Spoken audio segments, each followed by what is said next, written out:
Is your local business or organization looking to give back to the community? Help keep our roads clean by joining the Adopt a Road program administered by Keep Tampa Bay Beautiful. Keeping our roads clean is a great way for team building as well as exposure for your business. Select the road your business wants to adopt and dispatch a team to remove litter and debris. Participants will receive 2 signs showing their organization's name as well as safety equipment and instructions for cleaning roads. You can help keep Tampa Bay beautiful by adopting your own road today. To learn more, visit hcflgov.net/cleanhc.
Hey, the new house looks great. How are you liking it here?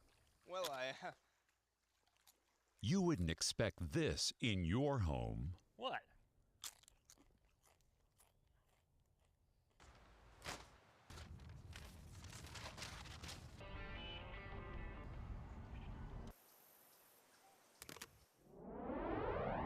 Why on earth would you do it in ours? Hillsborough County put waste in its place.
Welcome to a meeting of your Planning Commission, the official local planning agency for the cities of Tampa, Temple Terrace, Plant City, and unincorporated Hillsborough County.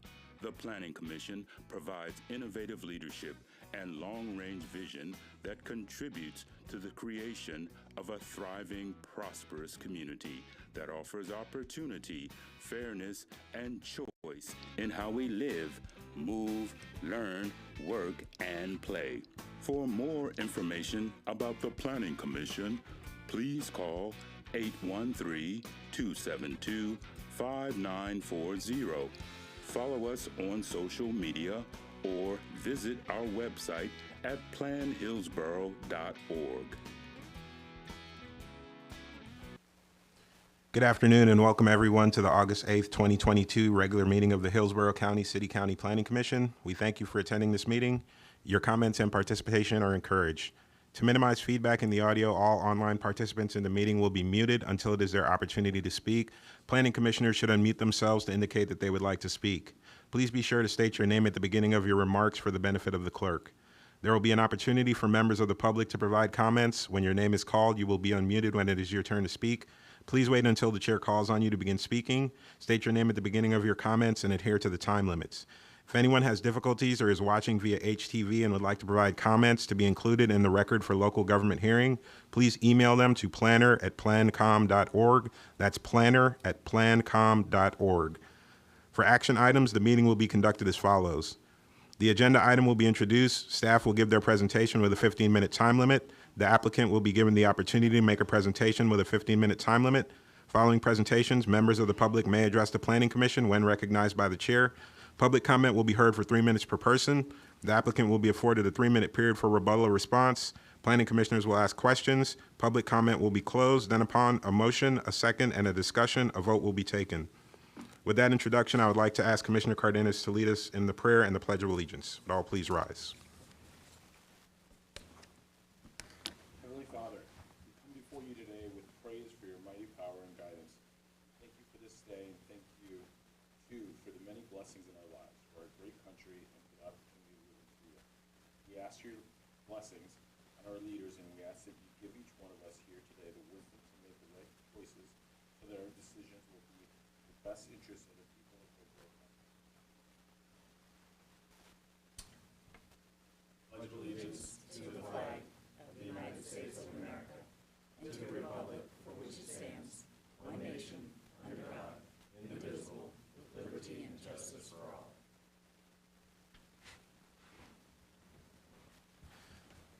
Thank you, Commissioner Cardenas. All right. With that introduction, with that, I'll ask the clerk to go ahead and call roll, please. Bernstein, Here. Boza,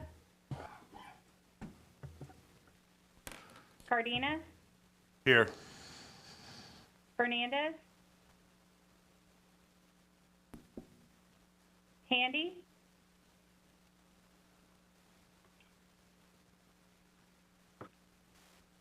Kress, Here. Lauk, Here. Orton, Here. Howell,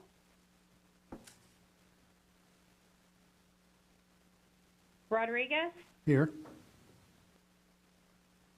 Sierra, Was that Sarah?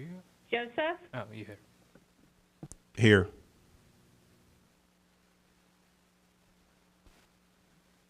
you have a quorum, sir. Okay, thank you. All right.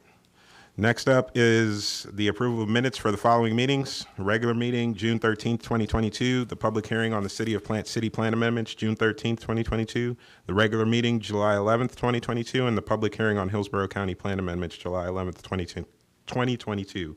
Is there a motion to approve? Commissioner Bernstein? So moved, Mr. Chair. All right, is there a second to that motion? Second.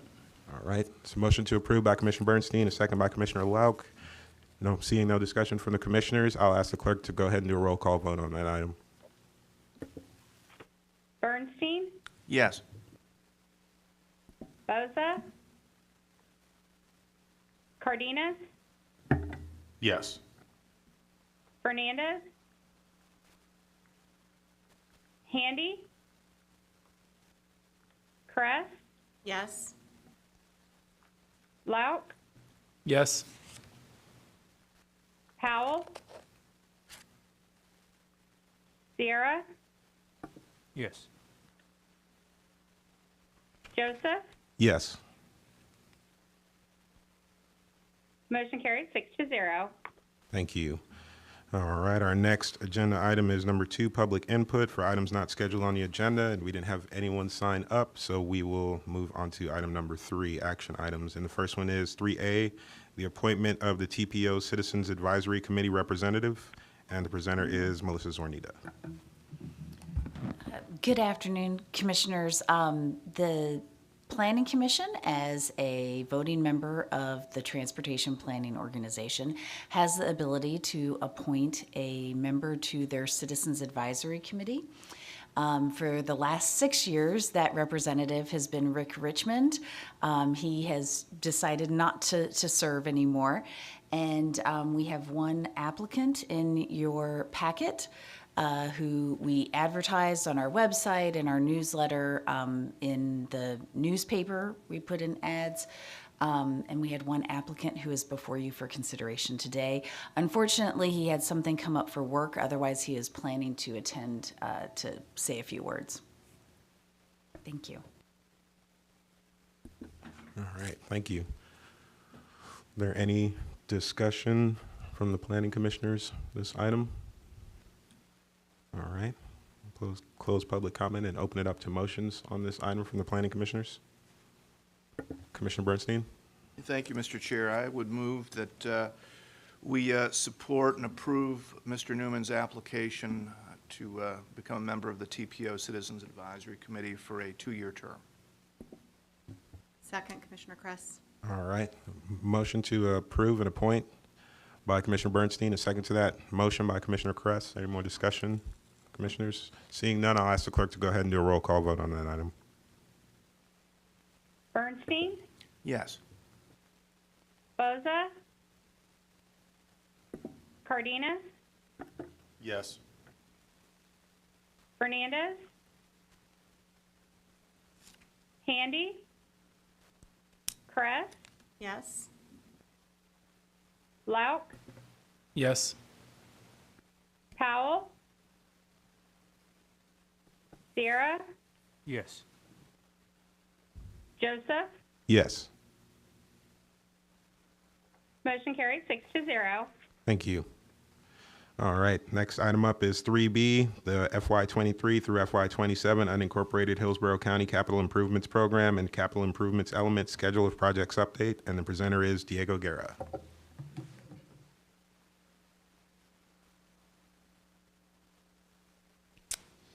All right, good afternoon, ladies and gentlemen. Diego Guerra, Planning Commission staff.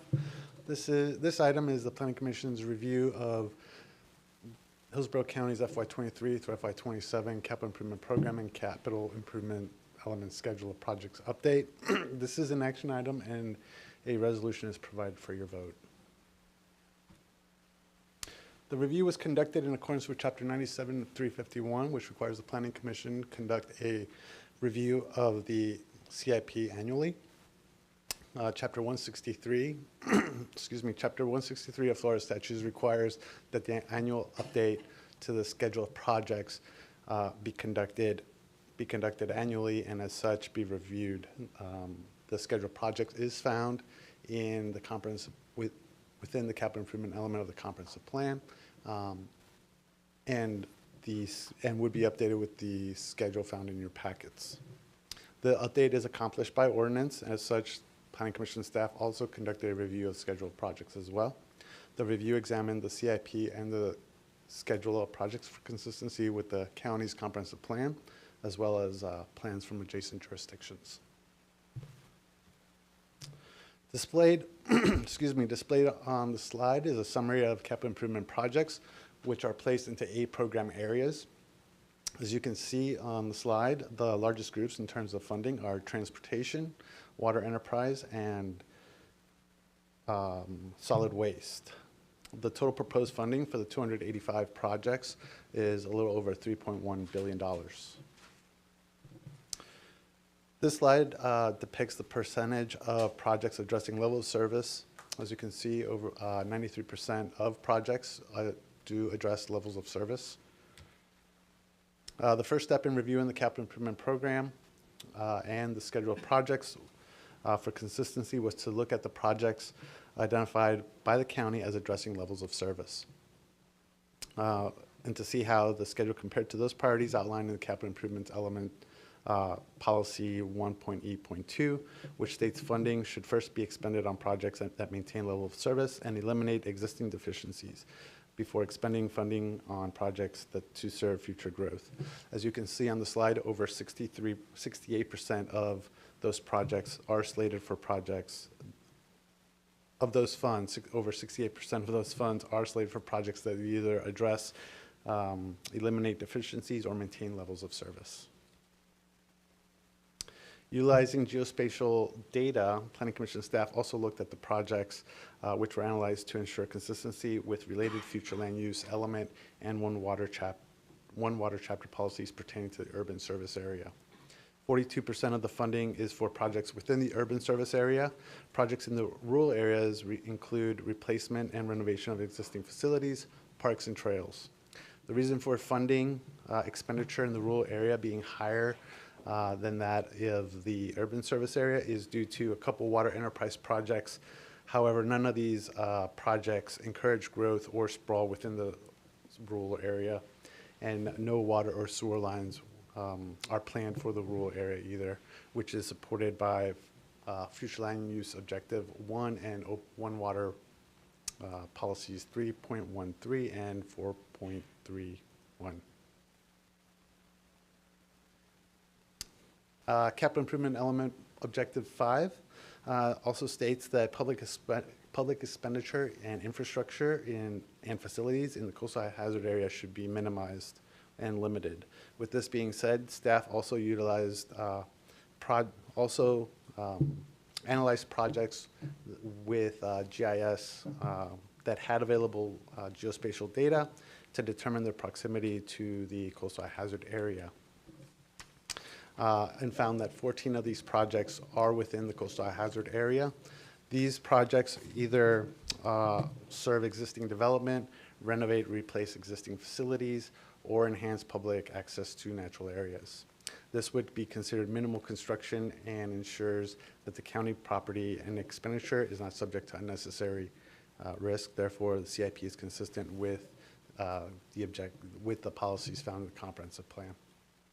Ladies and gentlemen, staff recommends the Planning Commission find the county administrator's recommended FY23 through FY27 capital improvement program and schedule of projects consistent with the goals, objectives, and policies of the county's comprehensive plan. This concludes my presentation. I'm available for any questions. Thank you.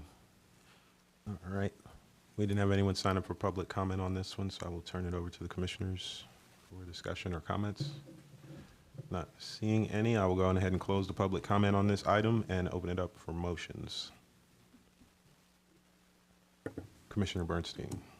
Thank you, Mr. Chair. I would move that we find the county administrator's recommended fiscal year 23 to 27 capital improvements program and capital improvements element consistent with the goals, policies, and objectives of the Hillsborough Comprehensive Plan, and that we forward it along to the Commission for its approval.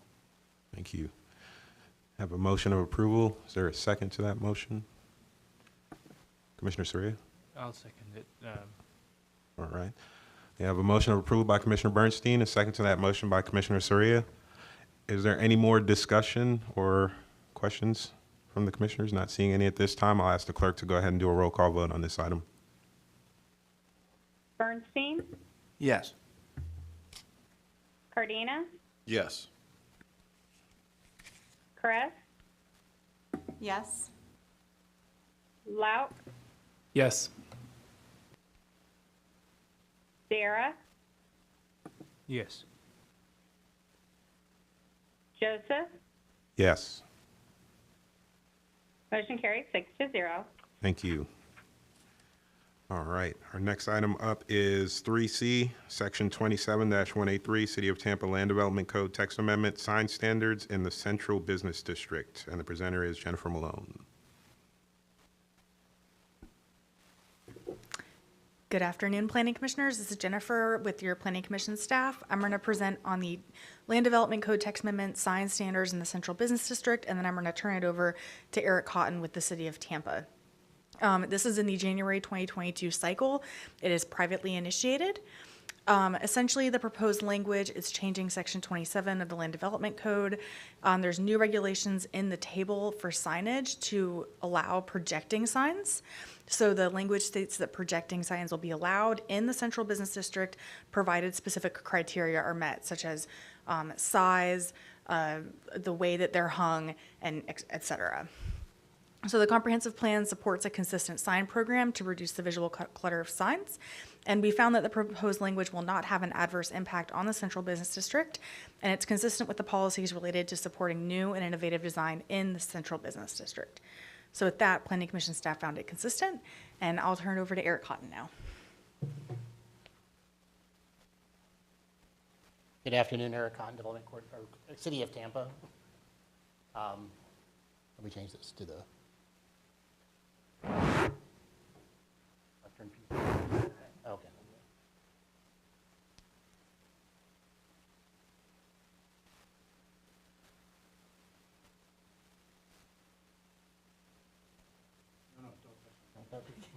I won't touch it. Anyway, while this is, I'm Eric Cotton, City of Tampa. This is a privately initiated text amendment. Okay. It's just a spread. It's just a PowerPoint thing. So I'll talk. It's not necessarily relevant to what I'm going to say. It's just a summary of what I was going to say anyway. It's an amendment to Section 27-183, which is the sign regulations for downtown for this job channel for the Central Business District, specifically for building signs. As Jennifer alluded to, it's going to allow a couple, basically three main things: projecting signs, which is currently not allowed in downtown, with specific standards for those. Allow signs to be oriented towards any street frontage. Right now, it has to be facing the front street.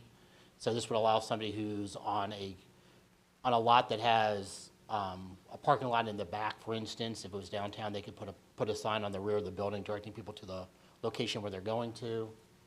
And then for multiple occupancy buildings that have more than one tenant, allow certain sign standards for those. Staff has reviewed it. Staff has no objection to the request.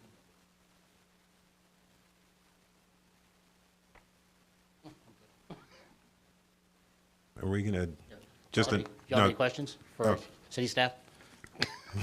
Hang on for just a moment. Lionel, I want to make sure that the Elmo gets to work in some point in time, just in case. Yeah, they're still working. Okay.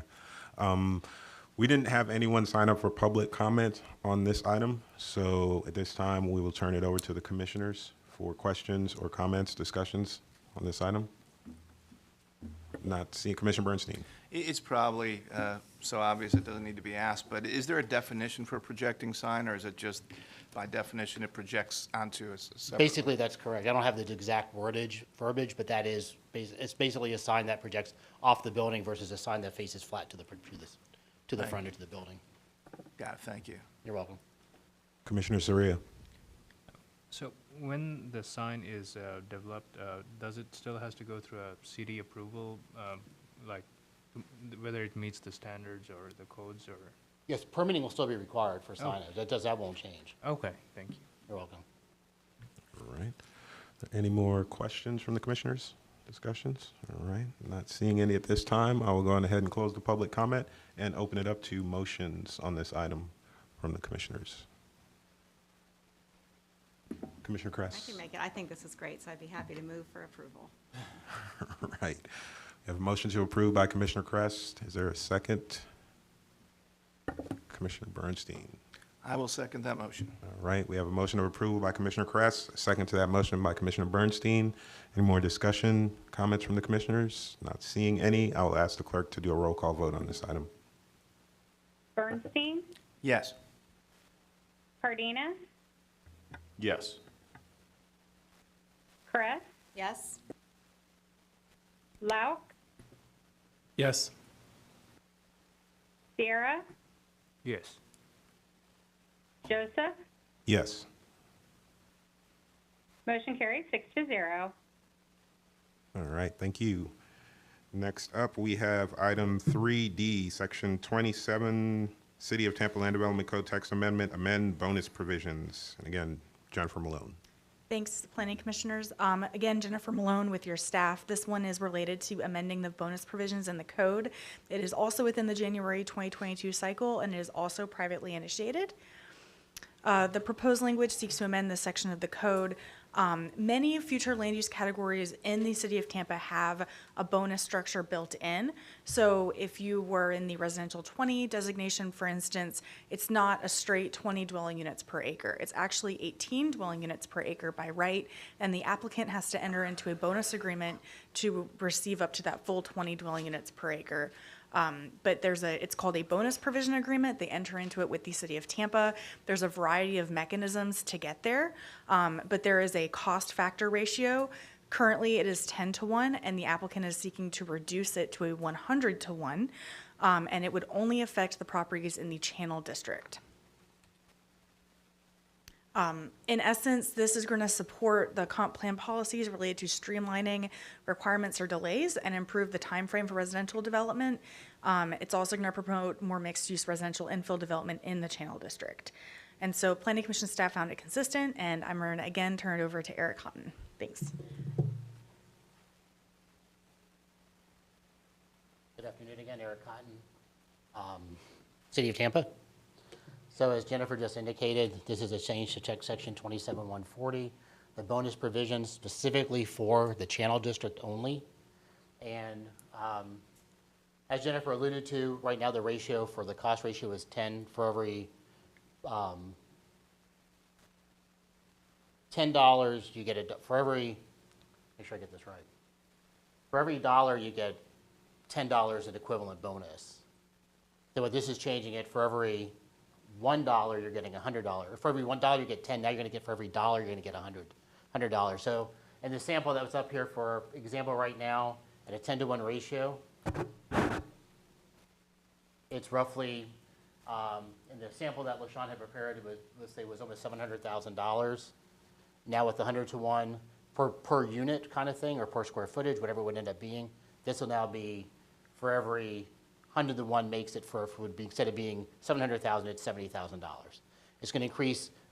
It's an effort to increase density and mixed-use development in the Channel District itself.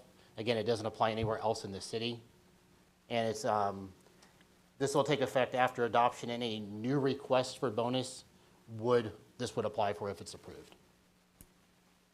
That was a little bit more confusing than it should have been. I apologize. Planning Commission commissioners have any questions for me? All right, we didn't have anyone sign up for public comment on this item, so I will turn it over to our commissioners, starting with Commissioner Cardenas. So they'll be getting more money back? The builders will? They'll be paying less for additional units. Less for additional units? Right. Okay. Is there a reason for us changing that? Or are we at a, like, it feels like we've got a lot of building going on as it is. Is there a reason why we're offering more? Again, it's a privately initiated amendment. It's not something initiated by city staff. Okay. The applicant is here. Do you want to address any questions towards them? Oh, they didn't register? I didn't know if the applicant had a presentation. I presume they didn't since you came up and spoke. Oh, okay. Well, yeah, let's hear your presentation. Sorry about that. Please, come on up. I'll answer additional questions if it comes up from city's perspective. Okay. My apologies.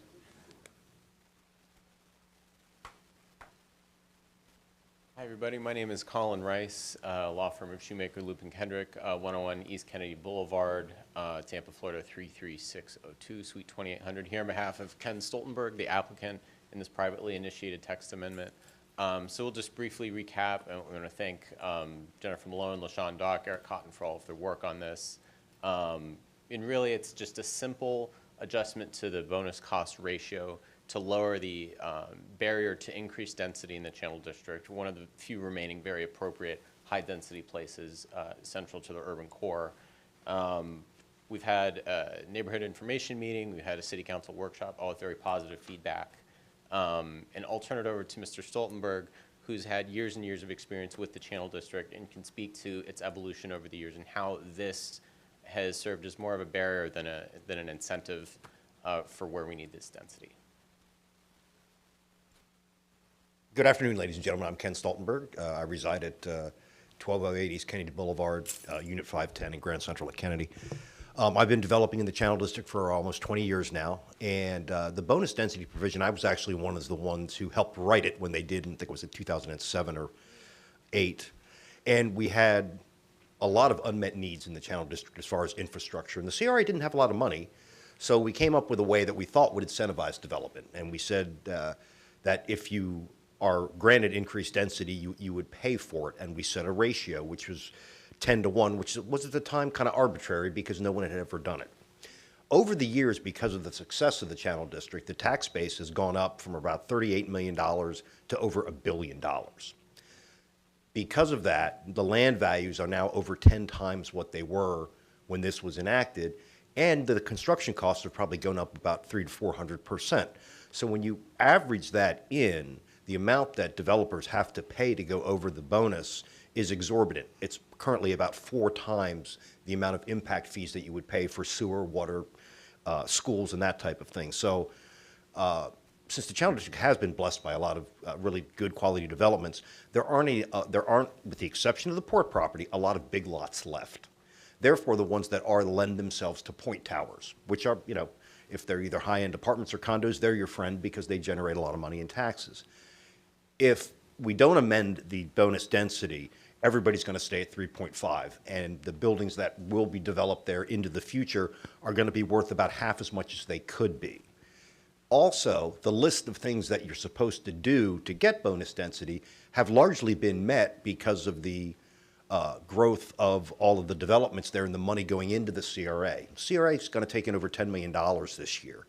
So what this does is going to not punish people for using the remaining parcels to develop them to their highest and best use.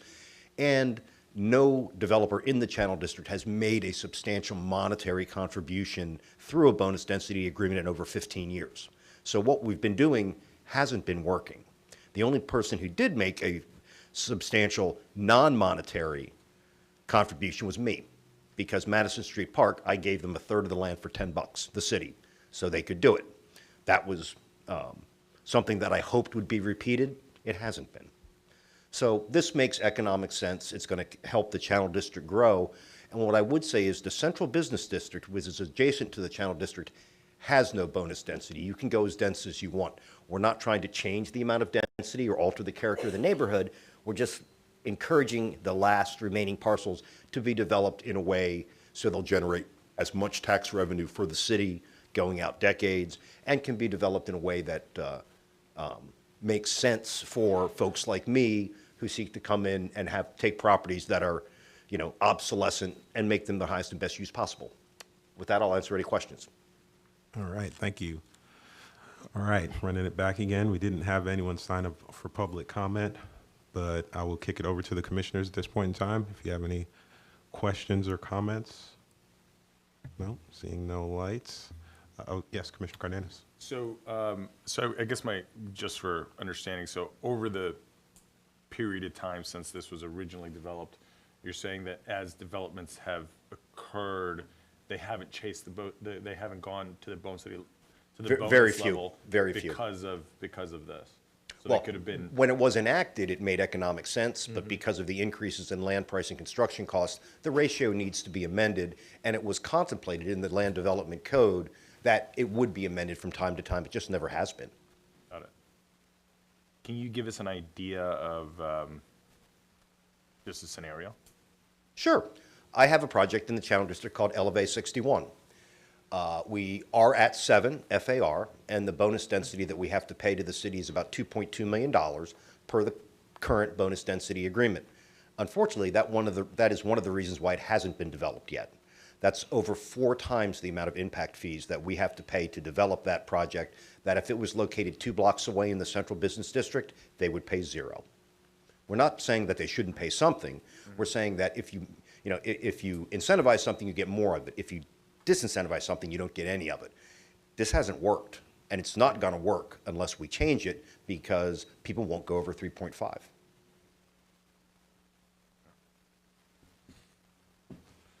All right. Are there any more questions or discussion from the commissioners on this item? Not seeing any more lights, then I will go on ahead and close public comment on this item and open it up to motions from the commissioners on this item.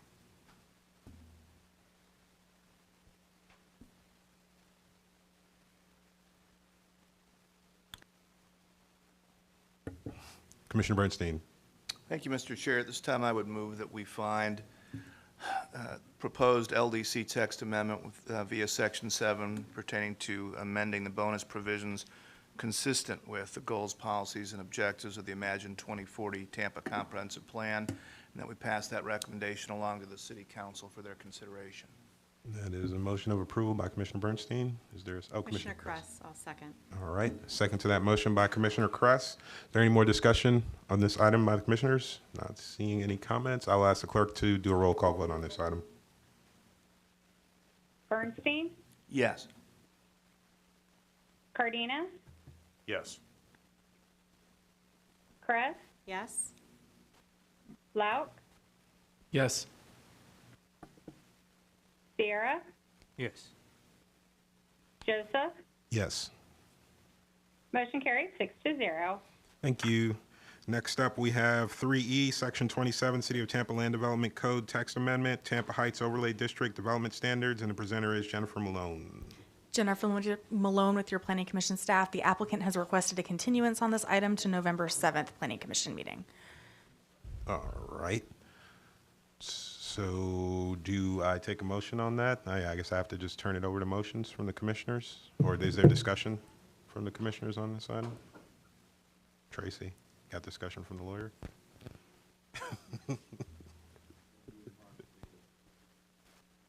Okay.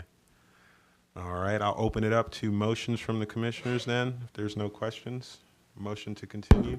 Yes, Commissioner Kress. Motion to continue. All right. You have a motion to continue that item to the November 7th meeting? Second. Second by Commissioner Lauk. Is there any comments or discussion from the commissioners? Seeing none, we'll take a roll call vote on this item. Bernstein? Yes. Cardenas? Yes. Kress? Yes. Lauk? Yes. Howell? Sierra? Yes. Joseph? Yes. Motion carried 6-0. Thank you. All right, next up we have 3F, Section 27, City of Tampa Land Development Code Text Amendment, Natural Resources and Bicycle Standards. The presenter is Jennifer Malone. Thank you, Jennifer Malone again, to present on the last but not least Land Development Code Text Amendment about natural resources and bicycle parking.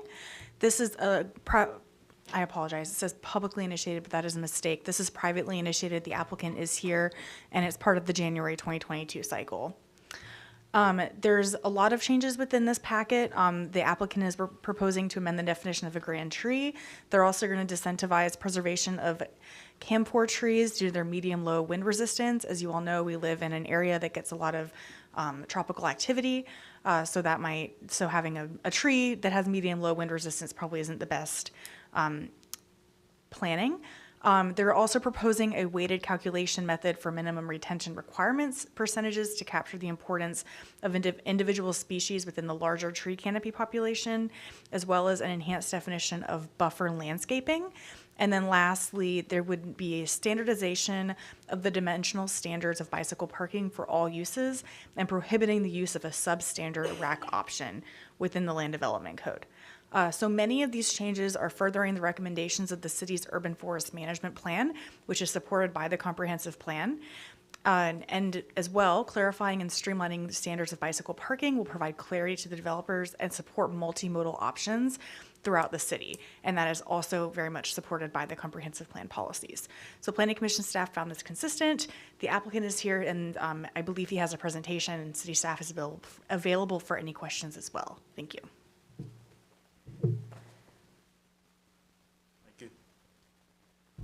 Good afternoon. Ricky Pederica with Dark Moss. I'm a certified arborist, landscape architect, and certified planner. I assess and permit thousands of trees in the city of Tampa per year, specifically since under the new code change in 2019. During consideration for that tree and landscape code change, there was discussion of a 2-year revisit for refinements of the code provision. The COVID, I think, affected that timeline. So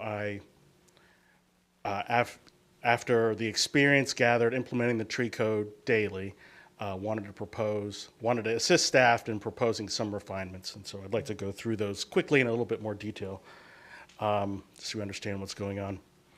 First is the definition of a grand tree, which is generally accepted as a tree with a 32-inch diameter, which is about this wide, which can include trees of this character and of this likelihood of failure. So they could be falling apart, leaning. So what I'm proposing is to refocus the grand tree definition on trees that are preservation quality with a higher retention priority and a lower likelihood of failure. A small glitch provision.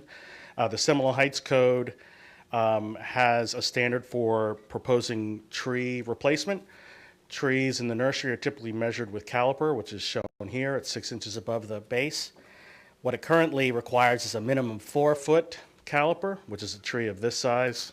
In between these two houses, we're just making a correction that this is the intent, a tree of this size. This is in the middle, but that's the way the code is organized. But bicycle parking standards have been proposed. I worked with Hillsborough County Libraries on a renovation for 20 facilities a few years ago, and saw a lot of facility standards in the county for bike parking that we spent a lot of time fixing, and realized the city has no standard citywide currently. So I'm proposing what is a relatively straightforward, simple, but based on industry guidance on bicycle parking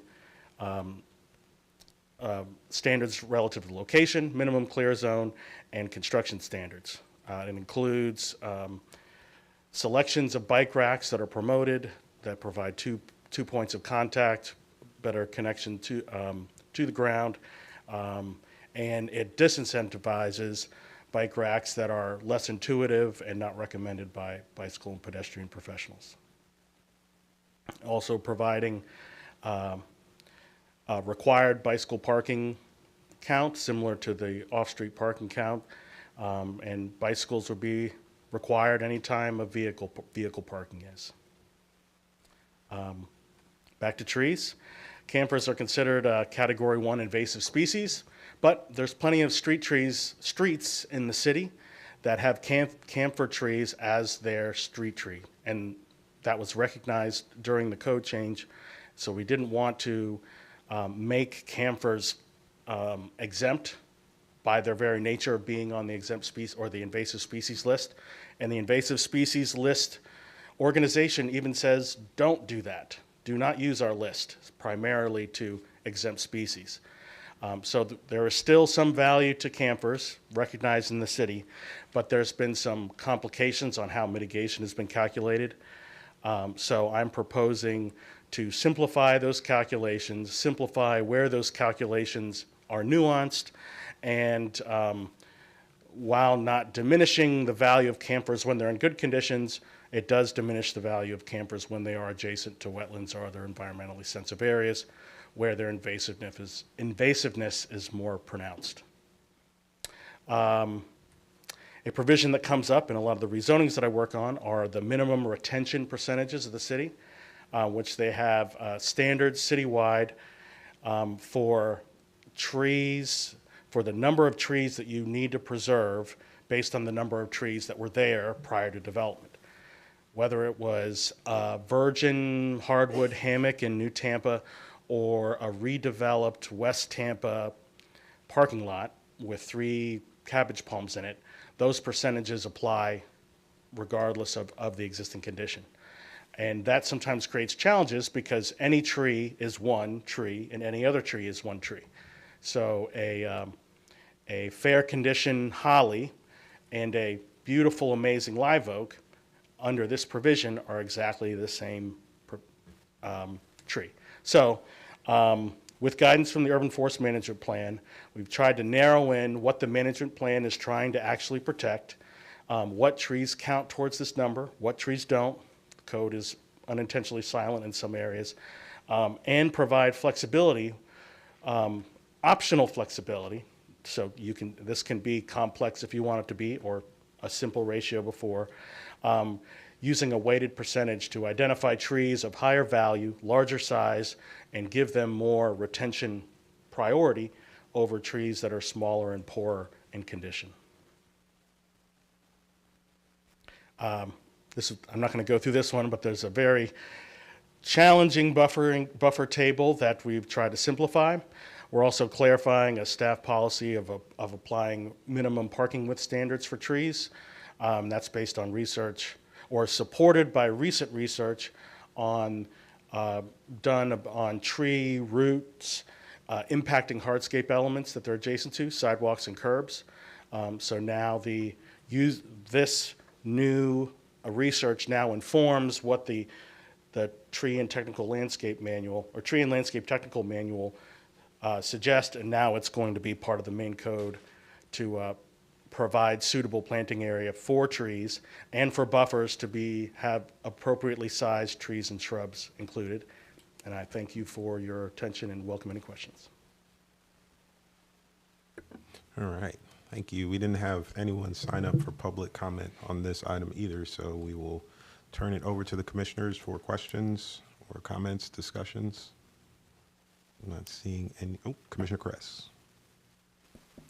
Yeah, I just wanted to thank Ricky for all his time spent on this. It was a privately initiated amendment. We worked together on the bicycle parking to make sure it collaborated with the vehicle parking standards that you heard from, I think, last meeting. So anyway, just thank you. And if you have any questions about trees, this is the guy to go to. Yes, and yes, thank you. I worked, we had Karen, or Commissioner Kress and I had multiple working meetings, and I appreciate the feedback. All right, thank you. Was there any more discussion or questions from the Commissioner Lauk? Is that a comment? I had a question regarding the bicycle standards. So the language as proposed reads, when required pursuant to section 27-139 in all districts for industrial, commercial, office, residential, or any other use, there shall be provided at the time any new building is erected, any use of a building or land is enlarged by 500 square feet or 5%, whichever is greater. So I didn't have my readers on, so I blundered through that a little bit. But as the language reads to me, it seems like anytime we do a renovation within 500 square feet on residential property, we're going to have bicycle standards parking. So am I misreading that language? I'm pro bicycle parking. I just want some clarity when we do redevelopments and building permits are pulled, whether we're going to be asking for bicycle parking in the residential structures. Probably a question for staff. I was going to say perhaps Eric from the city might be able to address that. Good afternoon, Eric Cotton, City of Tampa. It would apply for single-family residential, it would not apply because people would put, most likely their bicycles in the garage if they had them. We wouldn't require them to have bicycle parking. But for non-residential uses and probably for multifamily, that would be a requirement to provide some kind of bicycle parking. So do you think the language says that as proposed? I'd have to review the language again, so honestly, I don't know for sure. I just looked at the language just, when I got here today. The intent is not to have it for single family. The intent would be for multifamily units and for non-residential development. I concur. I agree with the intent, and I think it's something we should be pursuing. I'm And we not can a take lawyer, direction. so I'm not Yeah. sure if that's what the language is saying as it's written. As a layperson, when I read this, it reads to me when we call out residential and we don't distinguish say between what type of residential. It encompasses all residential. And we could take So- direction on before it gets to city council. Okay. With that, to clarify that If we issue. could, it's definitely something I'm going to support. I just want to make sure we have clarifiers around what we're requiring. Yes, sir. When it comes in. I'll add the table excludes single-family residential requirements. Okay, thank you. So it's only multifamily. All right, Commissioner Bernstein. Yeah, and maybe just so the record's clear, it's an interesting point my fellow commissioner raises, but, and when you look at, I was kind of looking over the shoulder, but I see it, a lot of this language stems from the subsection A at 27-283.16, and the introductory sentence cross-references a separate section with it, which is 27-139. And so I don't know, I probably could read it more comprehensively, but if we have the benefit of that language, and that might illuminate, you know, what the extent of this provision is, but I certainly see Commissioner Lauk's point, because it immediately then refers to all districts for industrial, commercial, office, residential, or any other use. So it could be read very broadly, but it may depend on the language in 27-139. If I could just add to that, it does apply broadly, but the table does not. The table that assigns the spaces per use intensity. Right. Well, thank you for that, because it's a good point. If you scroll down, it must be Table 1, Table of Required Bicycle Parking Spaces, then you get into some specifics, commercial retail, industrial warehouse, and so on, and there is Section 7 has residential uses, if I'm reading it correctly. Is that right? I mean, I know you're at a disadvantage. You may not have it in front of you, but it does list certain residential uses, fraternities and sororities, interestingly, which makes sense. Single-family or two-family dwelling houseboat, a triplex, quadplex, or other residential use, and then it specifies what's required. And it looks like none are required for single-family or two-family dwellings or triplexes. But you do get into a .1 for fraternities or sororities or other residential use. If I'm reading it right. Thank you. All right, thank you, Commissioner Bernstein. Esma Sornino. If I could, I just would add that a quick search of Municode, section 27-139 is the general requirements for site plan zoning districts that it refers to, so I don't think it necessarily narrows the scope of the type of uses. I think it would be very appropriate if when we get to making motions, somebody wanted to make a motion and suggest that a clarification be made to the language appropriate to make it clear that it's not referring to multifamily residential. I think that would be very appropriate. All right, are there any more questions or discussion items, comments from the commissioners? Not seeing any at this point in time. I will then go ahead and close public comment on this item and open it up to motions on this item from the commissioners. Commissioner Bernstein.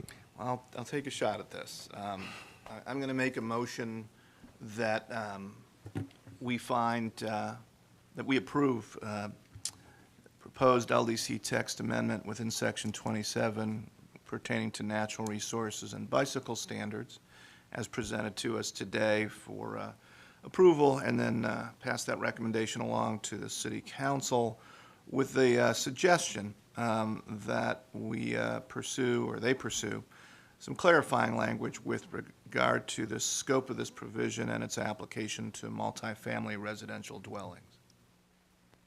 Second.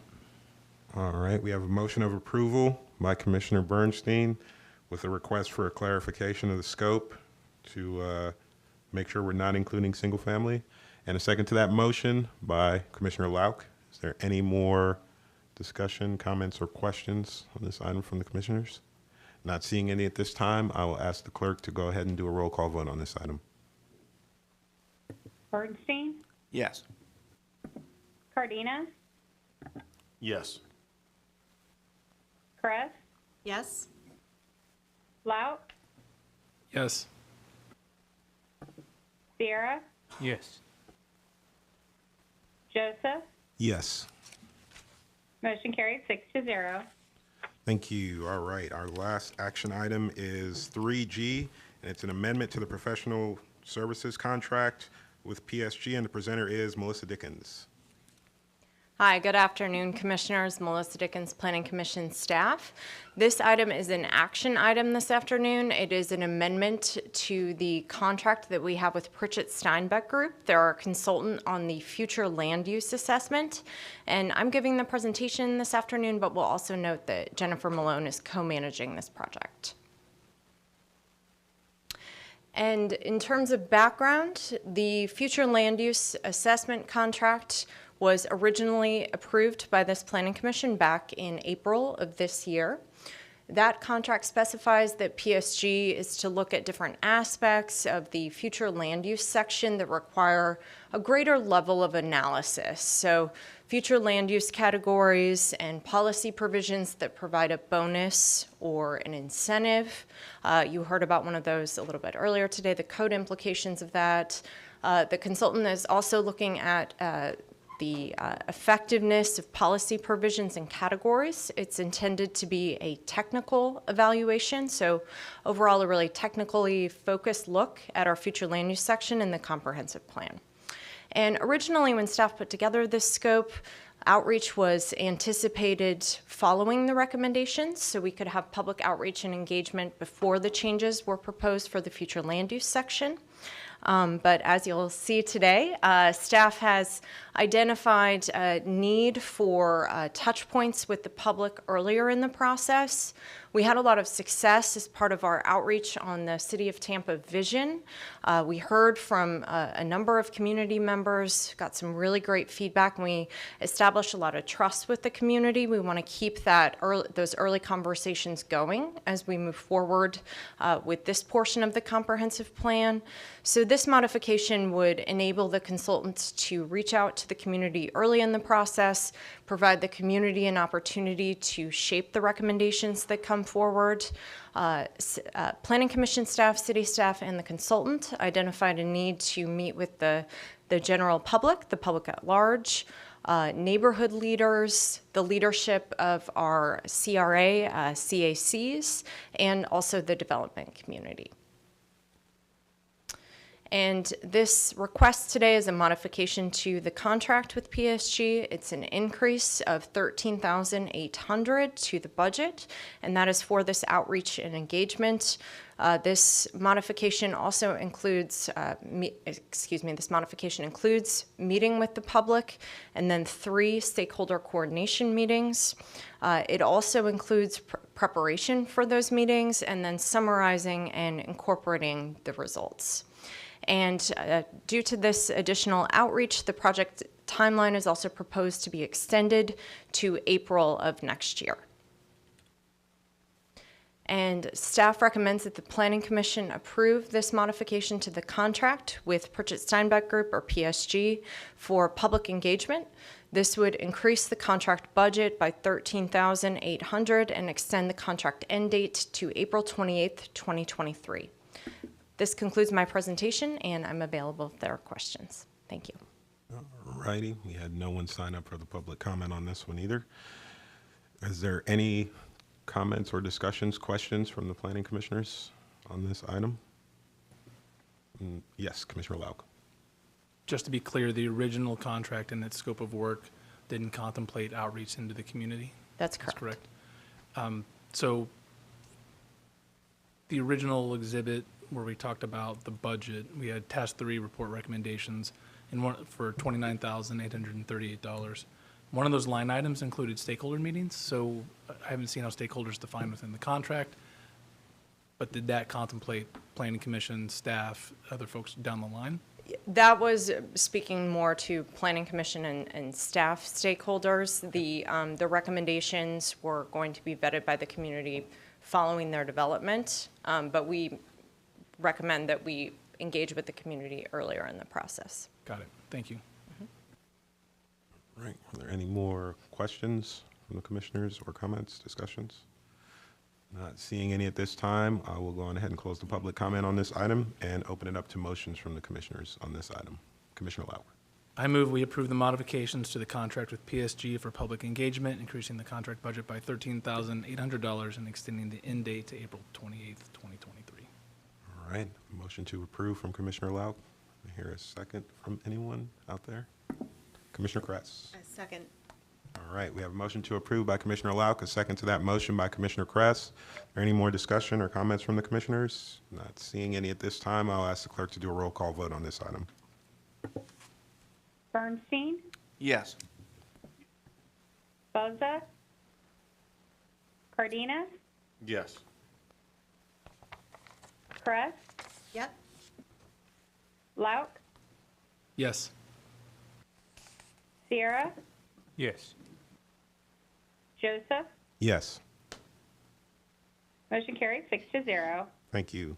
All right, next up, we have briefings and presentations. And the first up is 4A PCCPA 22-05, City of Plant City Future Land Use Text Amendment, Agriculture Residential 1 and Agriculture Residential 2, and the presenter is Mark Hudson.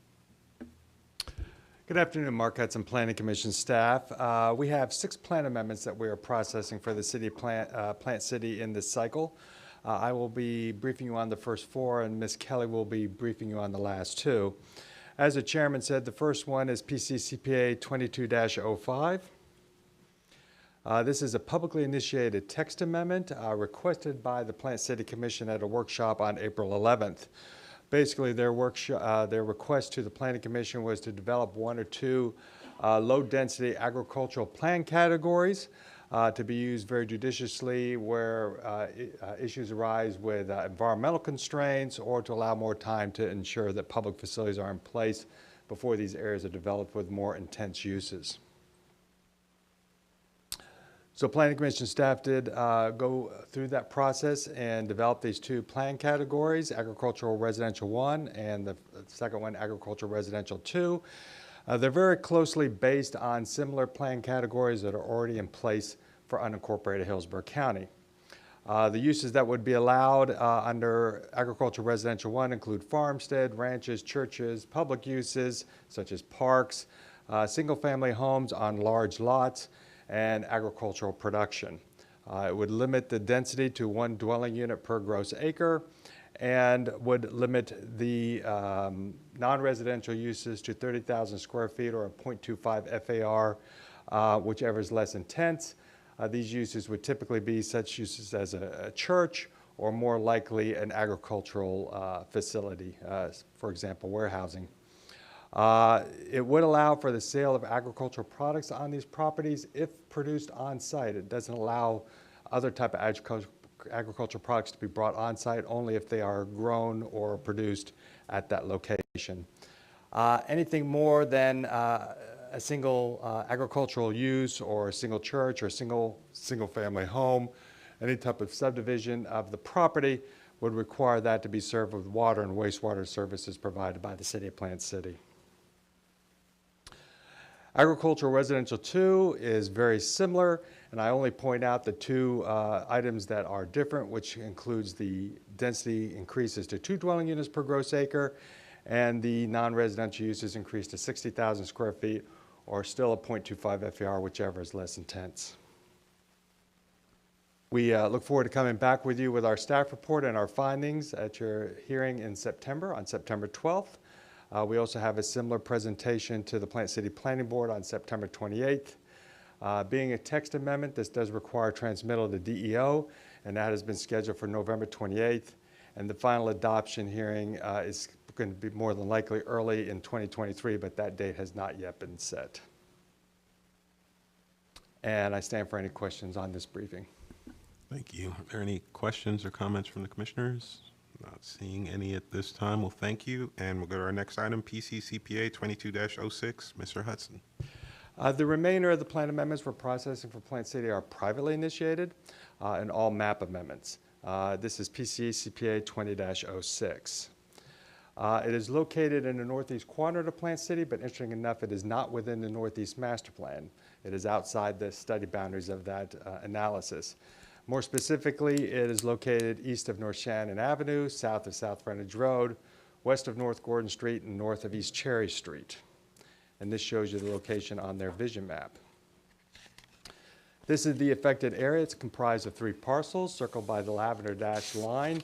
As you can see to the north of this is Palm Harbor Homes, which builds manufactured homes, and you can see some of that activity on site. Basically to the east, south, and west are single-family neighborhoods or undeveloped lands. I will note specifically to the east, there is a corridor, the East Side Canal. It's a stormwater facility that has been studied by our TPO for a trail network. They have just placed a draft study of that trail network on our website, and there's also an associated survey with that, so I encourage you all to take a look at that. But the purpose of that study is to see how we can link all the parks in Plant City, both north and south of I-4. And this is one of the major facilities that is available to us to link those with this trail system. So I just point that out as a nice amenity that we hope to have built within that study area. It is privately initiated. I already noticed it's small scale, coming in at basically 26 acres. Its current land use is Plant City Residential 6. They're asking for Residential 12. You can see the Palm Harbor Homes and manufacturing facility to the north. You can see the large development there of the structure. That is a partially completed assisted living facility. And the nuance with this plan amendment is the developer that unexpectedly passed away. It has gone back on the market, and the prospective owners wish to redevelop that partially completed ALF to multifamily. And that's why they're processing this plan amendment. This shows you the land use map as it stands today with that R6 plan category. To the north is the industrial development that I've already noted. To the northwest is a commercial node of North Wheeler Street and I-4. And as already noted, to the east, south, and west is Residential 4 in Plant City, predominantly single-family detached homes. And this shows you how that would change on the map if it was ultimately approved by the City Commission with the Residential 12 plan category. Simple math here. Basically, the entitlements would double. Currently, it's entitled for 157 dwelling units. That would increase to 315. It's on a very similar schedule as the previous one, coming back to you on September 12th for your recommendation, the Planning Board on September 28th, and that's a Wednesday morning at 8:30 in City Hall.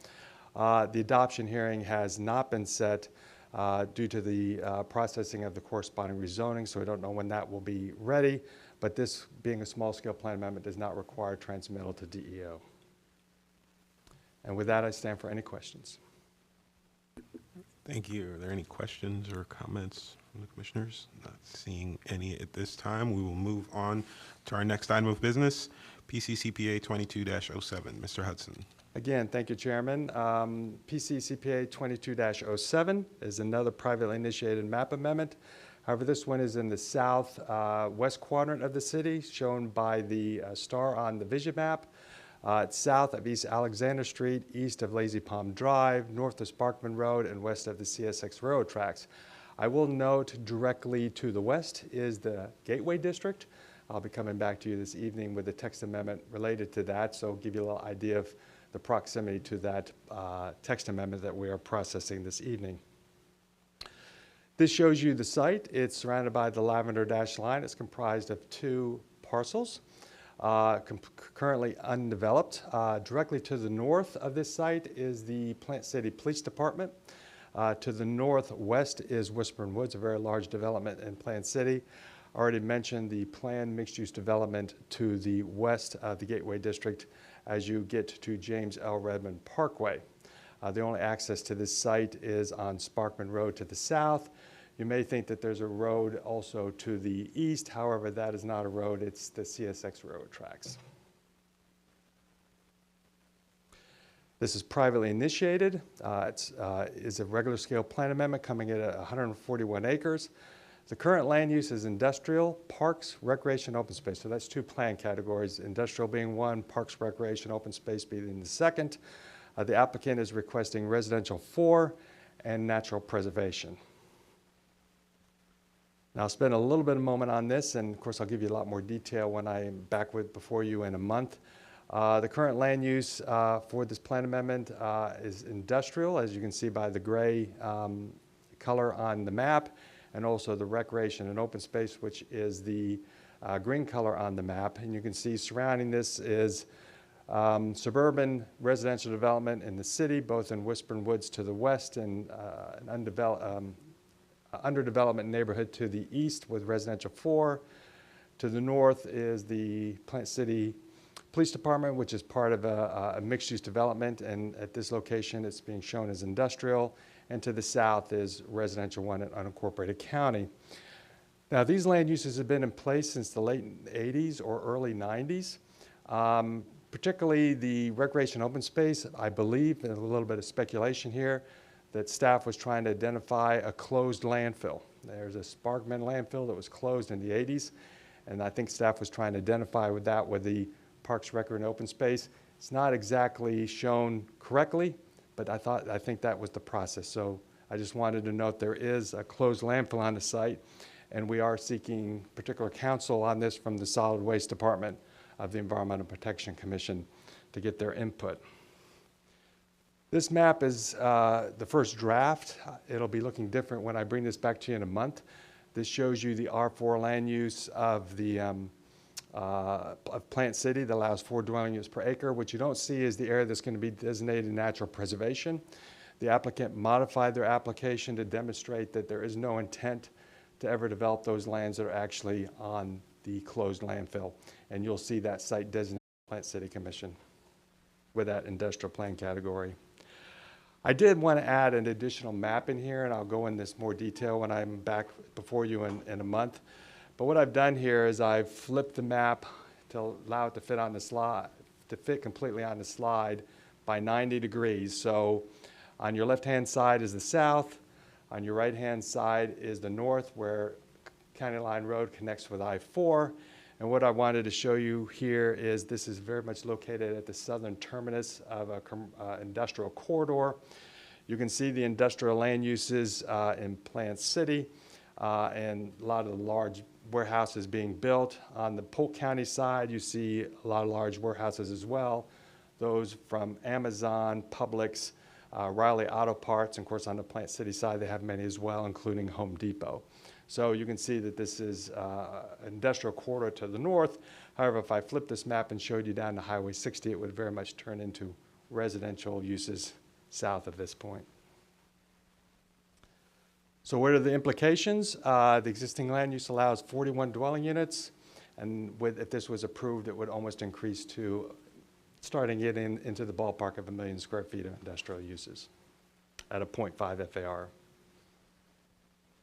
Same schedule, Planning Commission will hear this on the September 12th, the Planning Board the same day on the 28th. There is a zoning that is being processed with this concurrently, and that has not quite been set yet, but we will, of course, inform the adjacent property owners when that date is, so they're duly noticed. And if you have any questions, I'd be happy to respond. Thank you. Are there any questions or discussions of this item from the commissioners? All right, not seeing any, we'll thank you for your time and presentation and move on to our next item. 4E PC CPA 22-09, City of Plant City Future Land Use Map Amendment. Krista Kelly.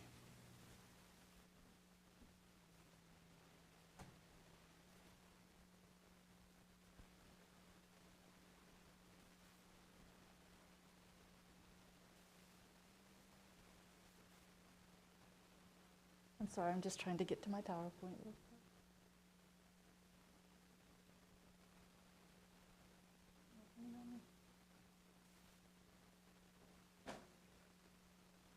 I'm E and F. I don't know what this is.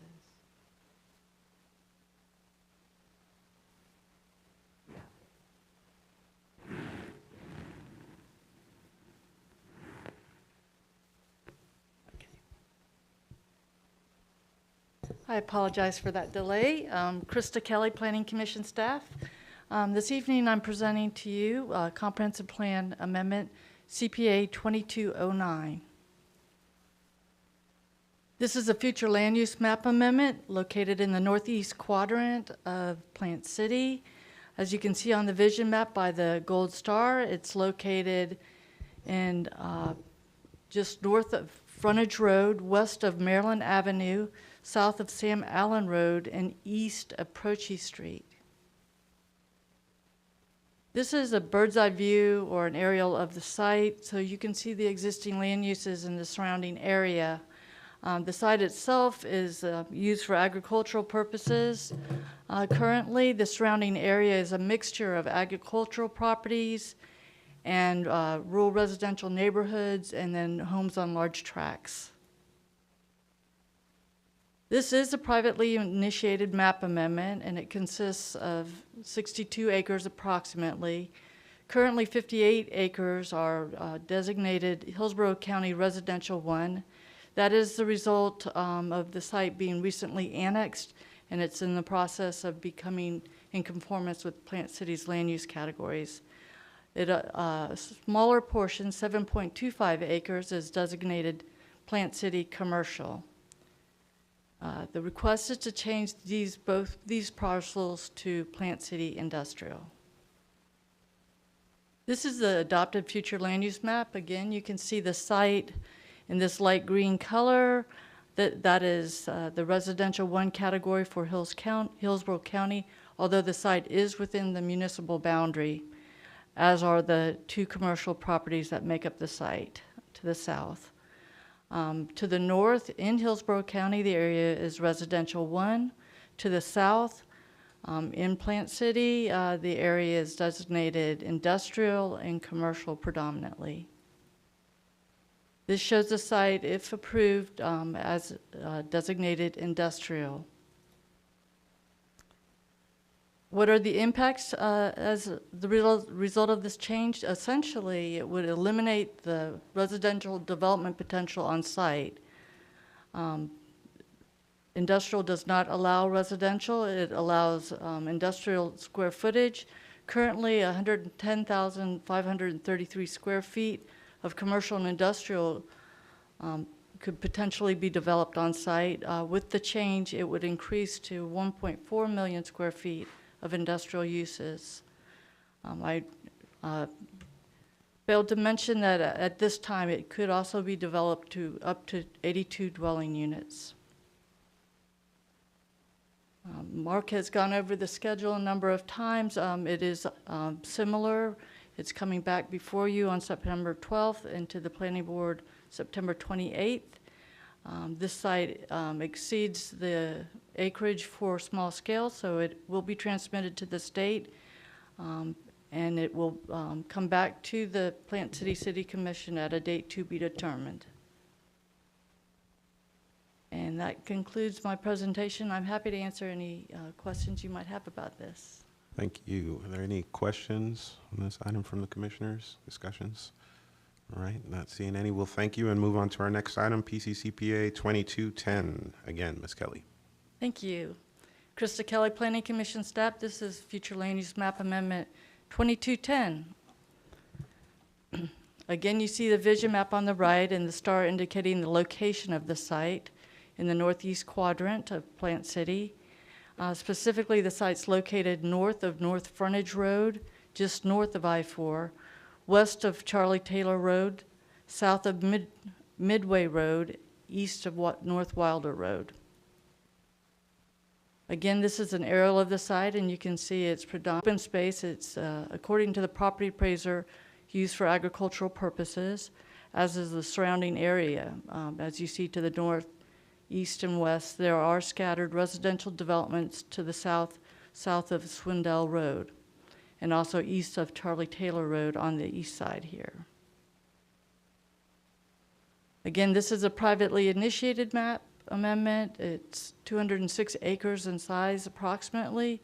It was voluntarily annexed in February of 2021.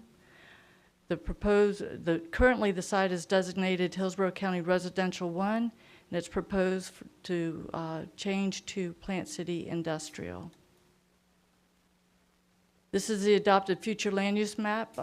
Due to the annexation, on this map it shows with no color. This is just indicating that it was annexed. It has an underlying land use of Hillsborough County Residential 1, and it's in the process of proposing a new land use category. As you can see to the north, there's Residential 4. To the south, Residential 1. And this map shows the site designated industrial.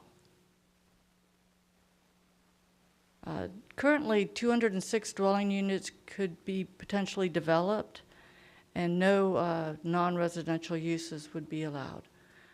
Based on the proposal to industrial, it would reverse. No residential use would be permitted. However, there's a significant increase in the amount of square footage for industrial use, up to 4.4 million square feet.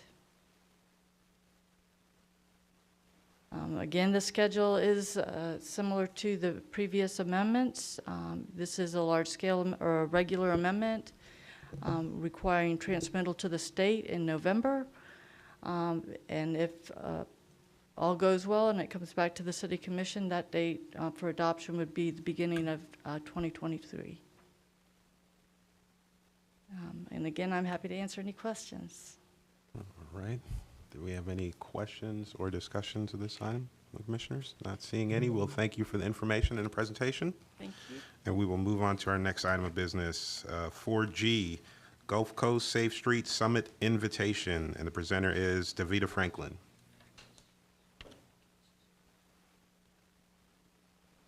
Yes. Good afternoon. I'm Davita Franklin, and today I'm inviting you to the Gulf Coast Safe Streets Summit. It's taking place November 3rd of this year.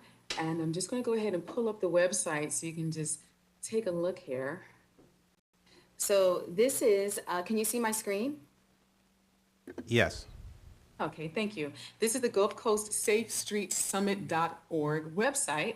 And again, November 3rd at the RP Funding Center in Lakeland. Now, you do have a flyer in your packet, but again, I just wanted to take you here, especially for those who may be viewing, because this is a great way for you to see all of the wonderful activities that are taking place at this event. And basically what the event will do is share information about the transportation safety efforts that are going on in our Tampa Bay region.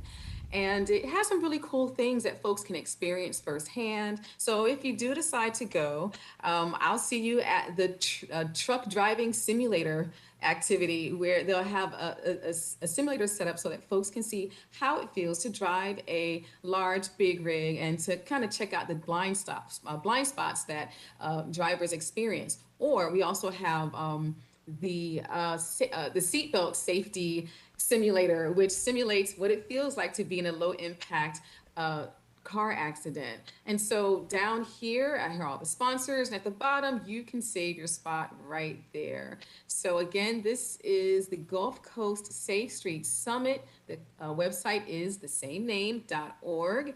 And I do hope to see you on November 3rd. So thank you. All right. Thank you for the information.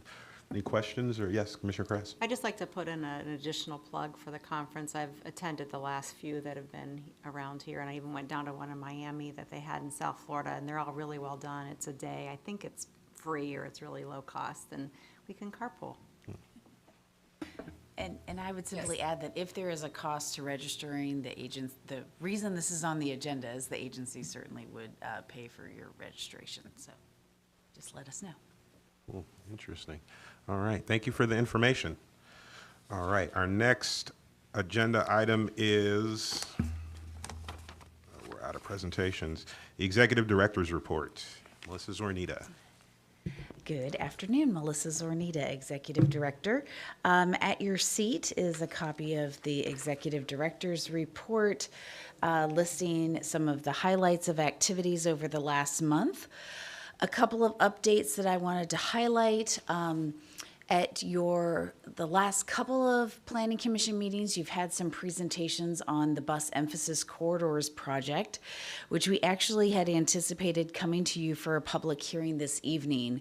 But early in the month of July, we had a meeting with senior leadership from the county administration as well as from HART. And HART is working on their transit development plan, and we're not at a point where they felt comfortable committing to quite all the wording that we had in the policies. And so we're going to take a little bit more time with that amendment, and it will be back hopefully in front of you all this fall. We also have had a number of briefings with county commissioners and staff on the amendments that are coming up this evening, the commercial locational criteria and the housing update. I'll also highlight that I wasn't able to attend the meeting with Representative Driscoll. Diane Sauls, our legislative representative, and Beth Alden were able to cover that. I had knee surgery that day, so they covered that for me.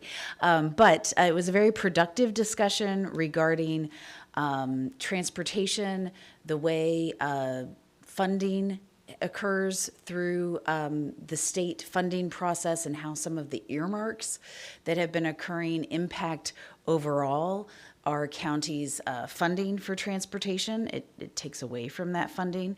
Also discussing housing affordability and the way that some of the changes the state legislature has done.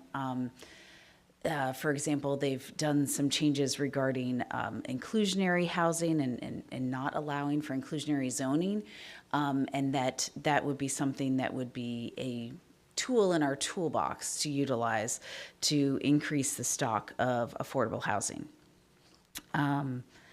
So with that, I wanted to highlight that on August 24th, we're going to have that virtual workshop on the coastal hazard area. It's from 2:30 to 3:30, actually. We have Brian Cook, who is with the University of South Florida, who's done some work for us in the past, also just completed some work for the city of Tampa, who's going to be a speaker for us on that topic. If you are unable to attend, it will be recorded and you can watch it at your leisure. And it will be all virtual, so you can log in from anywhere. You don't have to come to the building. And speaking of coming to the building, we have had some changes to the parking in the building. So the county is, you may have noticed, there's like a sign counting the number of parking spaces that are available when you come in the building. They are working on better utilizing the assets that they have in terms of parking in this garage and in the Pierce Street garage across the street. So we've had quite a number of discussions with them about that, because as staff has been working a hybrid schedule, I've been trying to get more flexibility for staff in parking. And we had some discussions about parking for you all.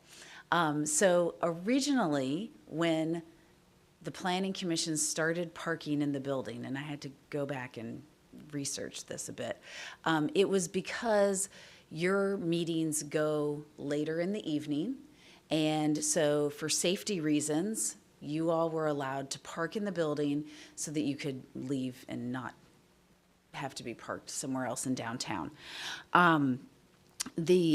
Most of the volunteer boards that the county supports, all of their members park in the Pierce Street garage, and we're given the little parking things to reimburse folks for doing that. That's how all of the TPO committees, the TPO board, the River Board handles it that way. Other committees of other entities besides the Planning Commission handle it that way. The parking facilities management wanted to talk about your all's access to the building. I said, it used to be that it was apparently years and years ago, it was just for the second Monday of the month for but you all often have meetings on different days than just the second Monday, particularly to accommodate HTV's schedule, or for us, sometimes we have to have 2 meetings in a month. So they agreed that that was getting a lot to, change your access badges for which days you all were here. So they agreed to allow access from 1 p.m. on every weekday, to allow for agency business. That will not cost our agency anything. We also should be at your seat a stack of parking passes for the Pierce Street Garage. So if you're ever asked to be here for something at 9 o'clock in the morning, you could park across the street in the Pierce Street Garage and get reimbursed for it. The last thing I want you all as volunteers to do is pay for parking downtown, because you're doing this out of the goodness of your own hearts to be on the Planning Commission. But I'm also trying to balance that I understand the county wants to have some more surety about the assets and being able to utilize the parking in the building for staff. And so they want, and you all, for the most part, are not here more than 1 day a month or a couple of days a month, depending on it. So that was the agreement. I welcome feedback on that agreement. I talked with Commissioner Joseph. He's here a lot more than that. So we've already, the chair's pass will have greater access starting at 8 in the morning. But if there are other reasons that I haven't thought of that you all need to be here for agency business, and I guess that's the other thing that I need to emphasize. The parking that comes with your pass is for agency business. It's not to park because this is convenient to go to a Lightning game or something like that. That's really important, that we can lose our privileges to have parking in this building. We're essentially a tenant in the building, and so we need to follow the county's rules regarding that. So I'm happy to take any feedback, answer any questions.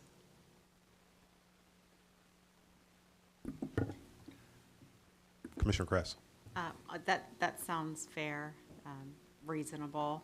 I wondered if the agency, if one of us chose to take transit here, would you also offer some kind of a transit pass or reimbursement, just so we're kind of leveling the playing field on all the different modes? Yeah, so how it works for staff is that the county gives a reduction in price. I believe you have a stipend.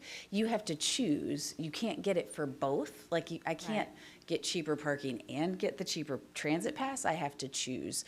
But yes, if somebody brought a transit, we could certainly reimburse that with petty cash. So absolutely. Commissioner Bernstein. Yeah, I didn't want to close off discussion on parking, but I had a different question. Oh, sure. On the date of the Coastal High Hazard Workshop, sometimes this happens on my calendar. You may not know the answer now, but I've got 2 invites, one from Sharon and one from Chris. One's, the former's go to meeting, the latter's go to webinar. I never really know which one to use. Is there one for public and one for us? He got 2, a go-to meeting and a go-to webinar. It should only be one. I will find out which one it is. I think we use the webinar for those, but. Go to webinar, yes. The thing is that rather than every. Line Hope Fuentes, Planning Commission staff. In order to save the agency money, we have like a couple of main accounts that for our go to webinar and go to meeting. It's the same thing, except the GoToWebinar hosts more people. Generally, I would always default to the one that Sharon sends you, because that's going to be the most correct one. Well, okay, we'll find out. Right, but do they both have the same date? Yeah, and the exact same date and time, and both say Coastal High Hazard Area Virtual Workshop. One's from Sharon, one's from Chris. I wouldn't even raise it other than they're on different platforms. So I just wasn't sure which one. I mean, they're probably, they probably both work. But. Yeah, the GoToWebinar, because it's Chris's login. Oh, okay. There you go. The GoToWebinar is when you registered. It's coming directly from the website. Mine's just the Outlook notice.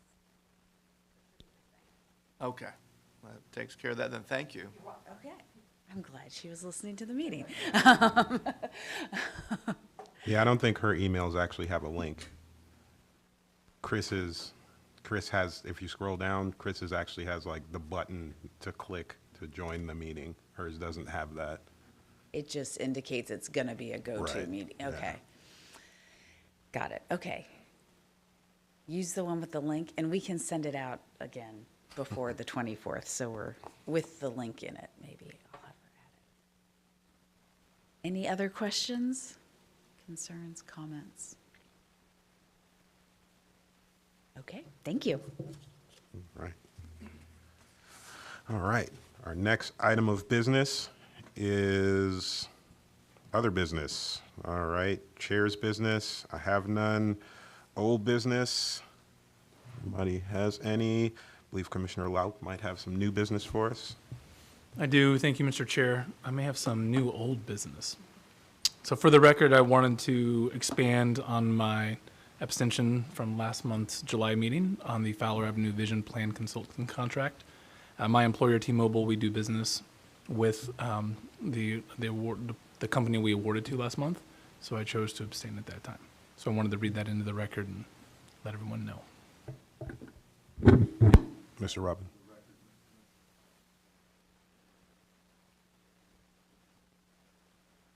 Can he please turn on his microphone? Oh, she can't hear you. Try turning it off and turning it on again, or pulling it closer. I think it's dead. Use the other one, yeah. There you go. For the record, Commissioner Lauk filed the conflicts of interest form immediately after the last meeting, but because he failed to announce publicly the nature of the conflict, we're doing that now. Okay. All right. Thank you, Commissioner Lauk. All right. Thank you, Tracy. All right. Did anyone else have any new business? No? All right. We'll move on to committee reports. Yes. Commissioner Rodriguez. Thank you. Just an update with the City of Tampa Affordable Housing Advisory Committee. Our last meeting was held on June 15th. We had an update from the Housing and Community Development staff on the events that they had been undertaken over the last month. We also discussed what was an upcoming HCD homeownership event that was held Saturday, June 25th at the Tampa Convention Center. And there was a city council workshop on June 23rd at 9 a.m. that staff sought our input for prior to the workshop. The meeting scheduled for July 20th was canceled due to lack of quorum, and our next meeting will be on August 17th. Thank you. All right. Thank you, sir. And with that, that is our last item of business. No more committee reports. Yeah, it's our last item of business. So with that, I will adjourn the meeting and we will start our public hearing at 5:15. Is that good? It has to be 5:30. 5:30? Okay, 5:30 then. We'll start at 5:30. So this meeting is adjourned and we'll see you at 5:30.